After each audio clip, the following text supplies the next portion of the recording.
Hello and welcome back to Continental Club, where we discuss the hottest topics in European football. Yes, we are back in the East Dulwich Tavern for round 3. Joining me today, we've got Michael McCubbin and Henry Hill. Henry, looking resplendent in your green Tommy Hilfiger, which you were comparing with McCubb's. Also Tommy Hilfigered up today. Yep.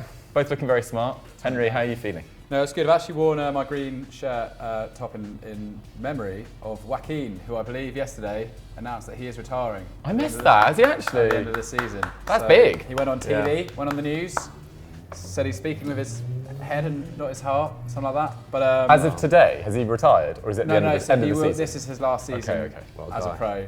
I believe our good friend Jack Collins was very upset about this on Twitter too. So yeah, I mean, genuinely growing up. I'm not just saying this because he's a bit of a cult footballer. I used to bar him on FIFA all the time. I always thought Joaquin was such like a cool name. Yeah. And I do distinctly remember him from early 2000s just being such a player. And to be fair, this season he's not really. He's been very much a passenger in that Atletico side. So fair play though. 41 is he at the moment? What a legend. Mad. So yeah. Especially Joaquin, well done. To Joaquin, yeah. Especially because most footballers that get to 41 and still playing are like really into their body and their nutrition and stuff, whereas I hear Joaquin's a bit of a bad boy, which I personally quite like. But good. Speaking of sporting icons, Michael McCubbin, how are you? Yeah, not too bad, thanks. I don't have quite as good a nugget of information to put out there as Henry just now, but yeah, and I don't have any reason for wearing what I'm wearing, aside from I just thought I'd put it on. Well, it looks very nice. Thank you, mate, thank you. Yeah, I'm all good, thanks, mate. Yeah, raring to get back into the club season after what was, I didn't really take that much notice of the international break, if I'm honest. But yeah, all good. How are you, Dukes? I'm good, yeah. Good to be back in club football, as you say, this weekend. We've got a big match preview coming up as usual later. Just had a quick run to Argos because some of our equipment broke before we shot. So quick run to Argos. I was actually surprised I was allowed back in there because I got banned from an Argos once. Really? I did. Why? I was at uni. We're going a bit off topic here, and it was when I was doing my a journalism course, and I was illegally recording someone in there. I was doing a bit of a sting operation because we were trying to do a story about knife crime. Because Argos were not doing good checks on who they were sending knives to in Argos.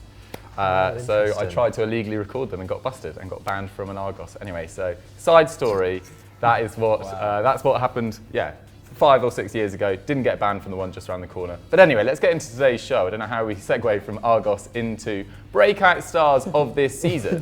Because at Football Zealot has said, who are the breakout stars that have gone under the radar? Now, we don't want to talk about the people like your Pedris, like your Bellinghams, like your Florian Wirtzes, because come on people, they broke out last season. It's all about this year.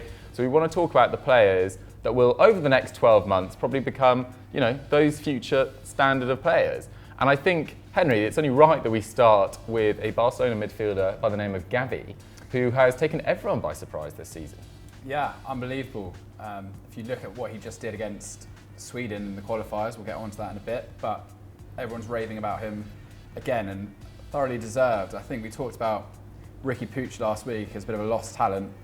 Gavi's made almost more of an impact than Puig has in his short time, and already looks like a better player. And I think that became obvious to the Barcelona hierarchy pre-season when I think he was shining in some sort of friendlies against Stuttgart, etc. It became clear that perhaps Gavi, only 17 years old, was already ahead of them in the pecking order. If we go back a bit further, he's had a load of pedigree his entire sort of career at Barcelona. He was at Real Betis, and he could have been a legend. That Joaquin. But I got here that he scored 95 goals. Well, that's 95 goals in the youth team for Barcelona. I assume it was that for Betis. I think it was for Betis, supposedly in about a year's time, according to Wikipedia. So take that with a pinch of salt. But apparently all the big boys were after him. Yeah. I did read that the game that tipped Barcelona to take him on was, I think Betis turned them over 5-1, their respective youth sides. Really? And Gavi was the orchestrator of that. And after that, they just said, we've got to get this guy on board. Five of his 95 goals, maybe. Yeah, unbelievable. Sure enough, they got him in. He signed for Barca at age 11, and 5 years later, in September 2020, he's agreed his first professional contract in the club. He's been the standard bearer of La Masia for that 5 years. Apparently, every youth star going in has been instructed to watch Gavi. This is what you need to aim for if you're ever intending to make it in the first team. And he's beginning to translate that into the seniors already. He's looked so impressive. He was on the bench for the first 2 league games of the season.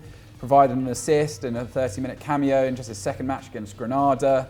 He started 7 out of the 8 league games since. Looks really inserted into that side under Koeman, and I don't think that's going to change one bit under Iniesta, under Xavi, in fact, as well. I was reading talks that Iniesta might be coming back as well. They're going to get the whole band back together. I love it.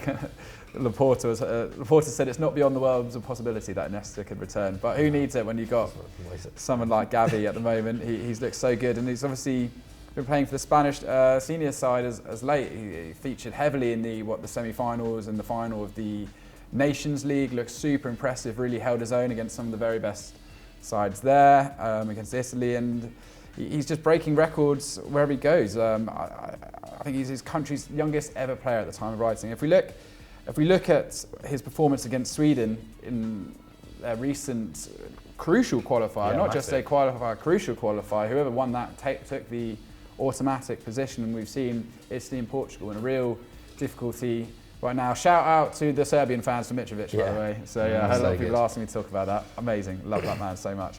Gavi was man of the match against Sweden. 92% passing accuracy, 2 tackles and interceptions, 5 dribbles and 2 key passes. Now, to give an idea of what kind of a player he is quite an attacking midfielder, but he's also got an unbelievable tenacity to him as well. He's only 5'7", but I was reading all about his time in the academies there. He hates losing. He absolutely hates losing. He's got a bit of a dirty side when it needs to come in. He's more than happy to throw himself about. We saw that against Italy when he came up against Jorginho. I think he wiped out Jorginho pretty early doors. Verratti as well. He stood his own against 2 of the kind of premier defensive-minded holding midfielders of the game right now. And you can see that in his Barca stats, 1.5 tackles and interceptions at the moment, which is quite impressive for, once again, a guy of his stature. 0.6 shots, 0.9 key passes. I can expect that to build over time, but I think he does deliver quite clinical passes. His passes into the final third, for example, are very high. He's a very, very progressive footballer. You can see the work he does on the edge of the area. It's super, super impressive for someone his age. He just looks so experienced. I mean, 1.7 dribbles with 52% completion rate. That's someone totally in control of his game, that he's not sort of afflicted by nerves that we've seen. There's some highlights against Sweden of him just dancing around Kulusevski and other players in midfield there, and sort of setting the crowd alight in front of 50,000 fans. Yeah, I'm really excited about Gavi. I always take it with an air of caution when we talk about Barcelona youth products. You never quite know what to expect.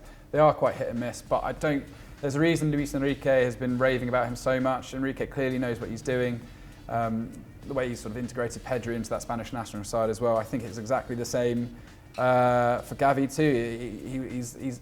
Spain have got enough quality players that Gavi shouldn't technically be part of it at such an early stage. But the fact is he's forced his way in, and he looks like a real star. So yeah, what a breakout season for him. I think this is a name us three will be talking about in many years to come on this show. Absolutely, yeah. It's good for Barcelona to have that link between La Masia and the first team sort of reconnected after a few fallow years, and Gavi has looked absolutely excellent so far, as you say, for club and country.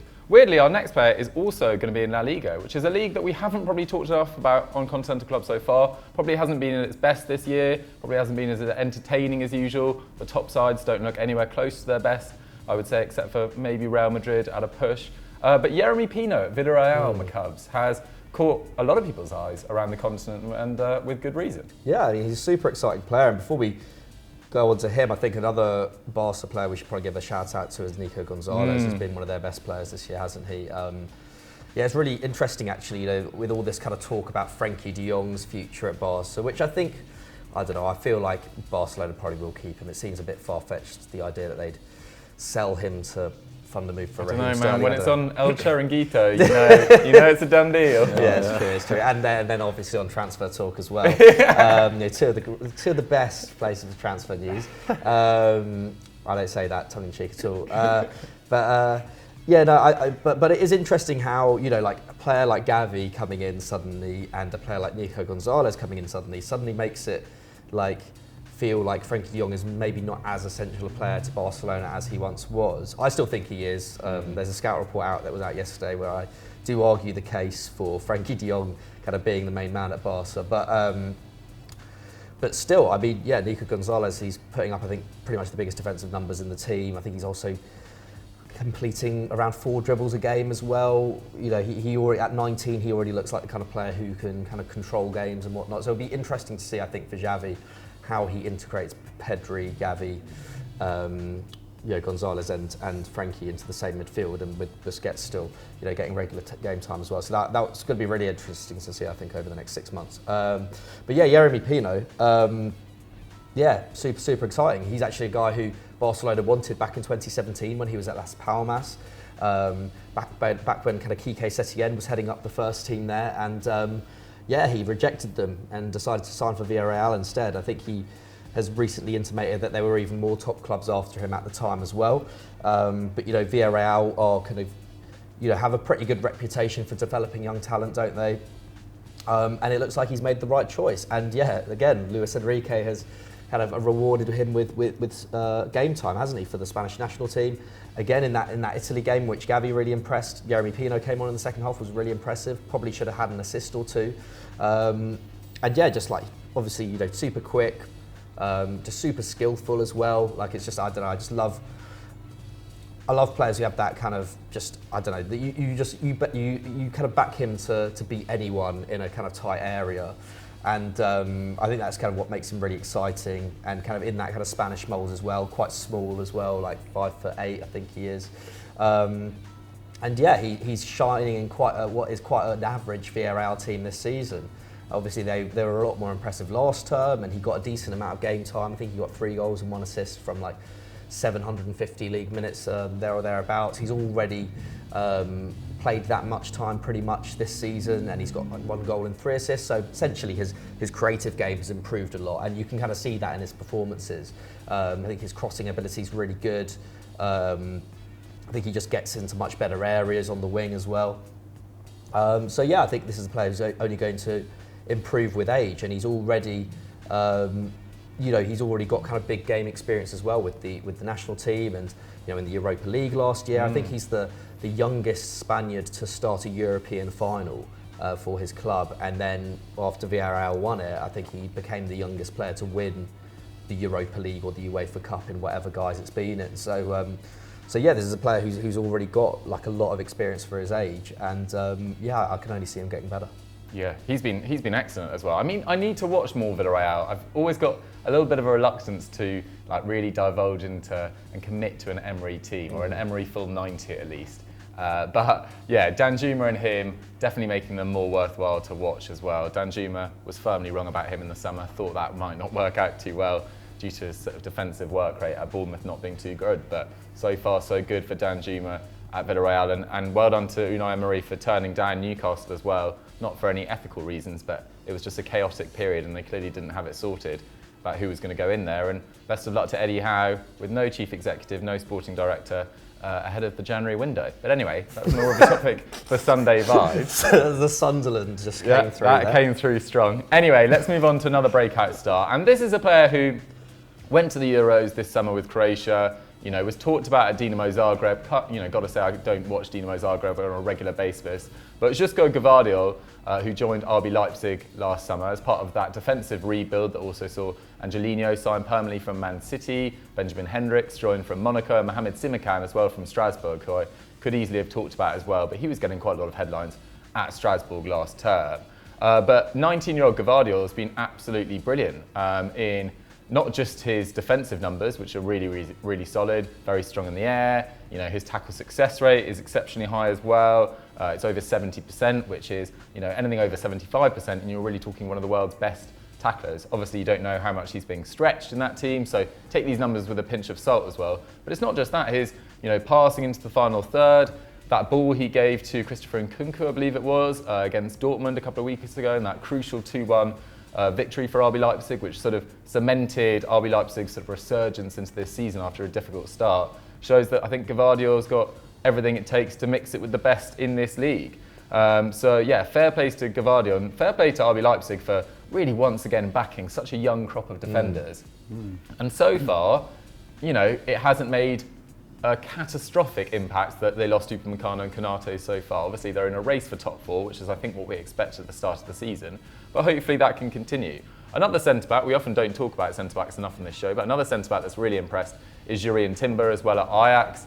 part of an excellent Champions League squad that we've seen so far. 4 wins out of 4. I think they've scored 14 goals. I think that's only topped by Bayern and Man City. I think only Chelsea have conceded fewer than their 2. And Timber's been absolutely essential in that as well. He's completely superseded Per Schurz as their sort of outstanding young centre-back, playing alongside Lisandro Martinez or Daley Blind, etc. So there's a nice mix of experience in there and really emerging talents. And Jurrien Timber looks like an exceptional player, only 20 as well. So fair play to him. Henry, a player that you were mentioning in the summer is Kamaldeen Sulemana. I remember when that sort of went through because he joined from Nordsjælland, that was it. And I remember you sort of bringing him to our attention. I remember being like, oh, I need to keep my eye on this guy. And so far, he's delivered really well. Yeah, he's been great. I'm really happy about this. Whenever we always spend our summers on transfer marks, having to find various of these transfers to try who can fix them. Exactly, exactly. And I remember looking at this. There's a reason they paid 20 million euros to a sort of Danish side. It's a lot of money for a relatively untested young winger. But Sulemana, he's been superb so far. 4 goals, 2 assists, and 13 league in games. That's one sort of goal contribution every 128 minutes at the moment. So he looks really. If we compare that, Jeremy Doku went there as a more established player. What, out of Anderlecht was it? Even more money. Somebody actually plays very well for the Belgian team, Belgian national side. He's really struggled, but Sulemana hasn't had the same kind of problems. I was looking the other day, Doku's like barely featured. I don't know whether he's had an injury or something. I just think he's running out of opportunities there, and especially when you've got this kind of 19-year-olds breathing down his neck. Competition for space is tough at a side like Rennes. Rennes have now got a very good reputation of bringing through wingers. Ismail Sarr, Rafinha. They've got a great eye in the market for picking out sort of the next star, and they invest fairly wisely. Last season it was Sergio Girassi who came in and was very impressive. This season less so. I think we look at Martin Terrier, he's playing up front with Gaëtan Laborde to pick up from Montpellier as well. Him and Andy Delort. So I think Montpellier are missing them quite a lot this season. But yeah, Sulemana, really like this guy. 3.5 shot creating actions per 90, 3.2 dribbles. It's only topped by Neymar and Mbappe in France at the moment, which kind of shows you how exciting a player he is. Get on the ball, cause a bit of damage, and it looks like Rennes are on for a pretty good season again since they peaked under Julien Stéphan, and they've had to try and recover a little bit. Now 5th, just 2 points behind second place Lens, who are having the craziest season going. But yeah, that's a whole other story. It's tight in Ligue 1, isn't it? But yeah, Sulemana, very rock and roll. Keep it going, man. Very impressed. McCubs. Anyone else you want to bring to the table as a breakout start? Khéphren Thuram, although I've not watched a load of him this year, looks very promising, doesn't he? At Nice, really good Nice side under old Christophe Galtier. He's got he's got a really good core of players around him, and Ligue 1 is, if there is a place that a young sort of central midfielder can kind of break through and get good game time and impress and really develop his game, Ligue 1's the place, isn't it, really? 20-year-old central midfielder, he's got a goal and 2 assists already to his name. He's completing around 2 dribbles a game, he's creating around 2 chances a game, so in a very well-functioning side. So I'm looking forward to seeing how he develops over the next year. Yeah, mugging off his brother right now as well. He's having a bit of a difficult season at Gladbach. Hopefully Marcus Thuram does recover, because he is an exceptional player on his day as well. One Premier League player to mention, I think it would be remiss not to mention him at all. Just quickly, I know we're supposed to focus on the continent, but I think Tino Livaramento definitely deserves a shout on this. I've never really seen an academy player go straight into a first team and I think he's been one of the best right backs in the league so far this season. I know it's early days, but he has been absolutely exceptional going forward, going back. He's so strong, he's so quick, and I think he's just been a massive upgrade on Walker Peters from last year, who's been switched onto the left to cover for Bertrand's exit. So Hasenhüttl, I think they're on a run of 3 wins out of their previous 4 games, and they've got Norwich this weekend. So yeah, best of luck to Tino Livaramento in that. But guys, we want to hear from you. Who are your breakout stars of the season so far? You can put some Premier League ones in there as well if you want. But yeah, which ones do you prefer? Gavi, Yeremi, Pino, etc., etc. Get your thoughts in the comments down below. And let's move on to our big match preview. This weekend we had a few options. Real Sociedad take on Valencia as they look to extend their lead at the top of La Liga. It's Monaco versus Lille tonight in a couple of hours' time. There's Lyon versus Marseille on Sunday. Hopefully that's not marred by any crowd trouble. Dortmund versus Stuttgart in the Bundesliga. But the biggest games of this weekend are without doubt in Serie A. And I feel like we say that a lot, but there are just genuinely like 6 or 7 pretty good teams in Serie A with a lot of talking points. There's Lazio versus Juventus, but the one we want to cover is Inter Milan versus Napoli. It's third versus first as it stands. Huge game for both sides. My Cubs, Inter Milan, they might not have generated the same amount of headlines as last year under Conte when they had Lukaku and Hakimi flying, but they're generally playing pretty well.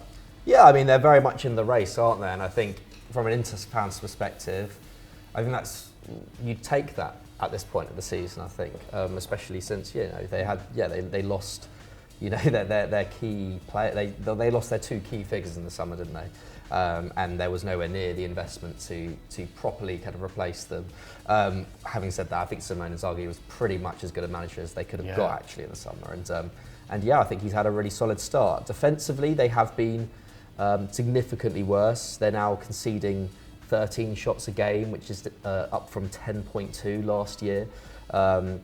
So I think in that sense, they can improve a lot. But attacking-wise, they've done pretty well to kind of replace kind of what they had last year. I think they're taking more shots per game. I think their XG is slightly up as well. So in that sense, I think it's been a really positive start to the season for Inter. And obviously, you've had someone like Edin Dzeko's come in and probably been in his best form as best good form as he's been in since kind of 2018, I guess. I think Inter can go into this game with some confidence, I think. I know they're up against Napoli, who have been, but by pretty much every account, the best team in Serie A this season. But when you look at kind of underlying numbers and whatnot, Inter have probably been the second best. Milan are obviously second in the table, but I think they've been slightly fortunate in some games. I think they still probably don't have as well-rounded a squad as Inter either. So I think by the end of the season, I do feel like it will be more of a fight between Inter and Napoli than what we're seeing now. And they're in decent form as well. I think they're unbeaten in their last 6. They had that 3-1 loss to Lazio, didn't they? An absolute corker of a game that was. Very bad-tempered as well, from what I remember. They had that, and that could have derailed them, I think, especially kind of in a psychological sense. 6 league and Champions League games since then. They've won 4 and drawn 2. So, they come into this game in pretty good form. And I think, I imagine Inzaghi will be using this international break to kind of plot what he wants to do over the next 3 months. At the San Siro, I give them a good chance against Napoli, actually. I think that, Napoli have been really good this season, but I feel like I've not been as impressed by them, say, in the last month as I was in the first 2 months. So I think now would be, I feel like in some ways now is quite a good time to play them. Yeah, that's interesting you say that. I think that probably is accurate. I mean, Henry, there was that draw against Hellas Verona just before the international break for Napoli. Is that a sign of things not falling apart? It's ridiculous, but like, do you know what I mean? A slight drop-off, maybe? I wonder if their situation's beginning to dawn on them a little bit. It's been a long time since I remember Napoli at this point being sort of almost top 2 favourites to go all the way. And as you say, struggled against Hellas Verona. Although what I will say, Hellas have become a bit of a bogey side for a lot of the big teams this season. They've been in amazing form so far, certainly helped by Giovanni Simeone. What a guy. Absolute animal. 7 goals in his last 4 games, including that 4 against Lazio. That was wild. Some of his finishes there were just nuts. 2 against Juve as well. Obviously got that goal against Napoli, but I completely agree with you. I think against Cagliari recently, it took them until right at the end to sort of break them down. Late goals. Osimhen managed to get on the score sheet there.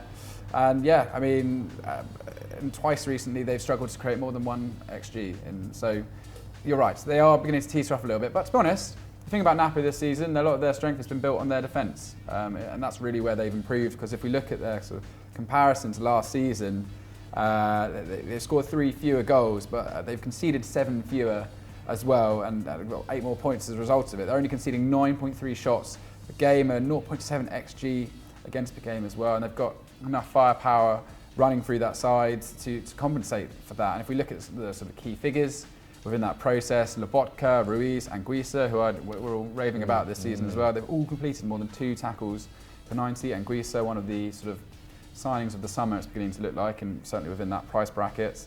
And they press very high as well. Only Empoli complete more in the final third than effectively than what Napoli are doing this season. So Spalletti's gone in there, a couple of years off, rejuvenated, going for it, and I think that's really great to see. Like I said, I just hope they can maintain this early momentum and try and find a way to maybe relax a bit more and free up a bit up front, because they still do have a lot of quality in the final third. I think Dries Mertens needs to kind of get back a bit. Insigne, he's had a little bit of stick recently for missing penalties.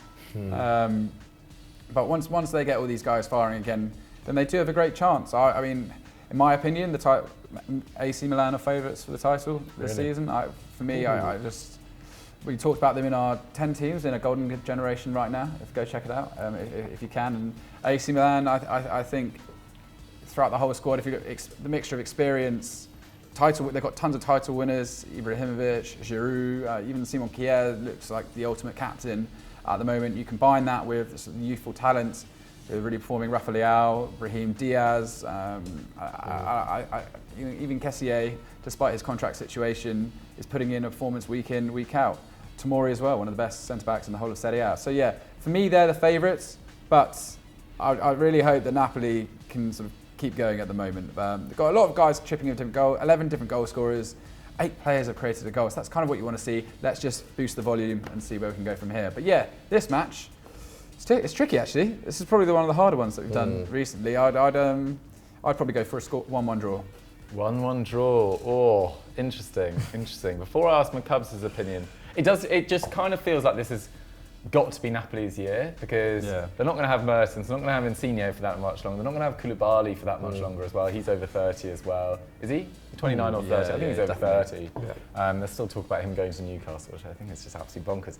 Anyway, so this is sort of do or die for Napoli, and I really hope they can get it done personally. I feel like Milan are going to have a few more attempts with the age of that squad, even though with Donnarumma having left, Kessié is going to go as well, by the looks of things as well. Ibra will retire at some stage, so maybe it's a bit do or die for both of them actually. 1-1 draw. Oh, my Cubs. What are you thinking? I'm going to go for a 2-1 Inter win. I think, yeah. Okay. So I think it's going to be a big one. I think it could be a big kind of result in terms of the landscape. It'd be fun for the table. It'd be fun for the table. I actually stupidly should have written down who Milan are playing, but let us know in the well, we could easily look it up. I can't remember who Milan are playing. Anyway, Inter are unbeaten in their last 4 games against Napoli, winning 2 of those. Spalletti's side have only won 2 of their last 10 games against Inter. Of course, those weren't all under Spalletti, so that was poorly written by me. Anyway, Inter injuries, Eriksson and backup keeper Brazao are the only ones that are out. Napoli injuries, Malqui and Manolas are out, as is Fawzi Goulam, who I haven't seen on the football pitch that much really, compared to a couple of years ago when he was talked about as potential Premier League player of the future. So you went 2-1 Inter, you've gone 1-1. I'm going to go 2-0 Napoli. Come on, keep the run going, guys. Get your score predictions in the comments down below. We're just going to finish the show with a couple of quick-fire questions. So I'm going to ask the guys 2 quick-fire questions, and we're going to emphasise on the quick today.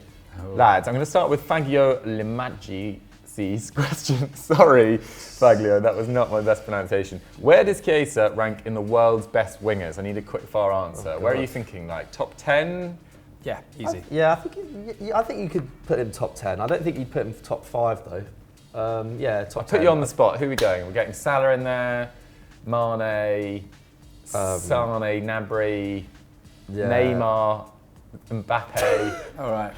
There are quite a few. Yeah, I think Is Chiesa getting in the top 10? I think Chiesa 9th maybe, 9th or 8th. What he was doing at the Euros was unreal, and I think he's single-handedly dug Juve out of a lot of holes this season. Yeah. Does being Juve's best player mean you're in the best players in the world? But I think he did it on the international stage as well. I think every time he gets the ball, I'm excited to see what he's going to do next. I think he's one of the best dribblers.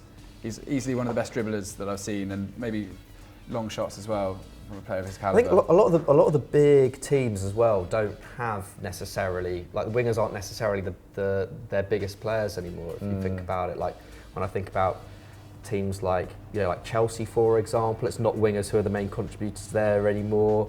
Like Liverpool, obviously, but like I don't know. I don't know, Bayern but- kind of wing Yeah, a lot no, of for stuff sure. on Like their board. Bayern and but like Barca, I guess you put Vinicius in there. You'd have to put Vinicius up there at the moment. When Current you do. form, yeah, for sure. City, the wingers aren't starting all that much. I don't know. Yeah, regardless, I think when you watch Chiesa, you're like, this guy. Yeah, he's a player who can just like come up with something out of nothing, which is always. I always think he great. could join any team in the world. I think that's enough to qualify him as. I think every team in the world would take him given the opportunity. I agree. I think they definitely take him. I don't know whether they'd start him though. Guys, we're a bit stumped by Fagio's question. Where does Chiesa rank in the world's best wingers? I think 10th, probably, around that sort of 10th period. Anyway, let's wrap up with Menez18's question. Should Roma sack Mourinho following their terrible recent results and with him already turning against the players? Now, we have seen this before, haven't we, in the Cubs, at Man United, at Spurs. It just feels like the decline is maybe coming in a little bit earlier this time. Yeah, it comes earlier every single time. And every time we're always like, oh, could this be the new Mourinho? Or this job could suit him a bit better than the one before. Should they sack? I don't think they should sack him now. Like, I don't know. At least give him Like, a year. there's still a chance of them getting top 4, right? And if Mourinho can get this Roma team into the top 4, I think that would be a great achievement. Do I think he'll do it? Probably not. But do I think it warrants sacking him now? No. Like, I mean, it's been a few months.